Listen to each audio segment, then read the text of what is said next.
আসসালামু আলাইকুম ওয়া রাহমাতুল্লাহি ওয়া বারাকাতুহু। আলহামদুলিল্লাহ নাহমাদুহু ওয়া নুসাল্লি আলা রাসূলিল কারীম, আম্মা বা'দ।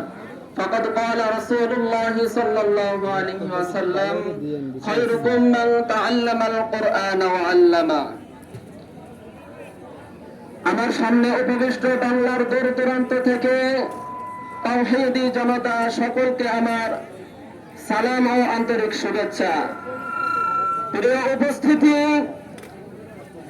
আমরা জানি যে আমাদের মুসলমান ভাই ফিলিস্তিনে তাদের উপর কি নির্যাতন করা হইতেছে, যে এই নির্যাতন শুধু তাদের উপর নয়, বরং পৃথিবীতে যত মুমিন মুসলমান আছে সকলের উপর আমাদের এই নির্যাতিত আমরা হইতেছি। কারণ আল্লাহ রাসূল বলেন যে এক মুসলমান, আল মুসলিমু আখুল মুসলিম, যে এক মুসলমান আর এক মুসলমানের ভাই। যখন কোন মুসলমান বিপদে পড়ে তখন আমাদের দায়িত্ব হয়ে যায় তাকে বিপদ থেকে উদ্ধার করতে। কিন্তু বড় আফসোসের বিষয়, ফিলিস্তিনে আমাদের মুসলমান ভাই আজকে শহীদ হয়ে যাইতেছে, বোমার আঘাতে তাদের লাশ আজকে আকাশে উঠতেছে, কিন্তু আমরা মজা নাস্তিতে আমরা মেতে আছি, আমরা মুসলমান।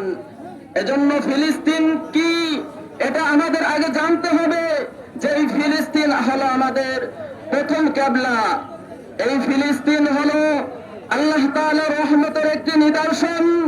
আমাদের নবী মুহাম্মদ সাল্লাল্লাহু আলাইহি ওয়াসাল্লাম তিনি এই ফিলিস্তিন থেকে আল্লাহ পাক রব্বুল আলামিন তিনাকে মিরাজে আগমন করিয়েছিলেন।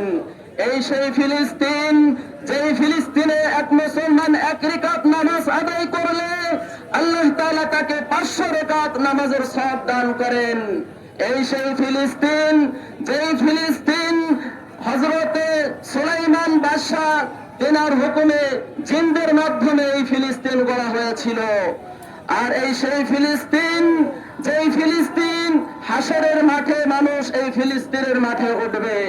কিন্তু আজকে বড় আফসোসের বিষয়, আমরা মুসলমান বেঁচে থাকতে ইহুদি খ্রিস্টান 20 কোটি মুসলমান আমরা আজকে পৃথিবীতে, কিন্তু দেখা যায় 1 কোটি ইহুদি নাসারা নয়, তারা আমাদের এই 20 কোটি মুসলমানকে অপমানিত লাঞ্ছিত করে তারা আজকে আমাদের এই ফিলিস্তিন তারা ধ্বংস করে ফেলতেছে, বাইতুল আকসা। কি জবাব আমরা আল্লাহ তাআলার কাছে দেব?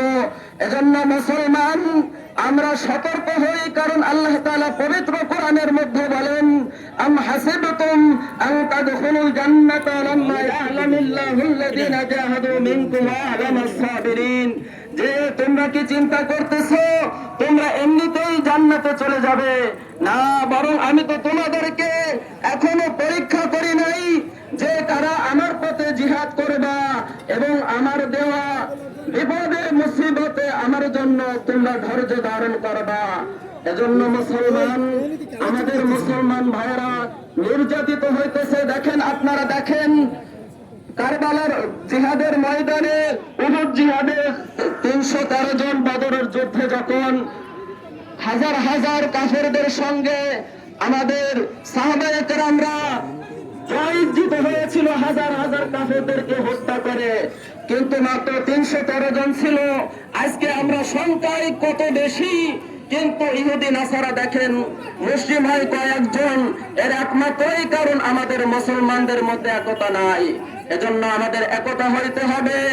ওই ফিলিস্তিনদের উপর যারা নির্মমভাবে শহীদ করতেছে, যারা শহীদ করতেছে তাদের উপর আমাদের অ্যাকশন নিতে হবে।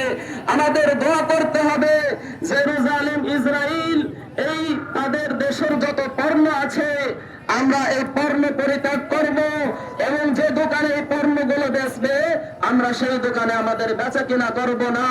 আর সব সময় আমাদের স্লোগান থাকবে, মুসলমান যখন কোন মুসলমানের বিপদে পড়বে আমরা অপর মুসলমান তখন ঝাঁপিয়ে পড়বো। ইনশাআল্লাহ আমরা রাজি আছি কিনা? ইনশাআল্লাহ। তাহলে হাসরের ময়দানে আমাদের জবাবদিহি থাকবে, না হলে আমাদের কিন্তু কোনো জবাবদিহি থাকবে না। আল্লাহ তাআলা আমাদের সকলকে যে কথাগুলো বললাম কথা অনুযায়ী আমল করার তৌফিক দান করুক। আমিন। আখির দাওয়ানা আনিল হামদুলিল্লাহি রাব্বিল আলামিন।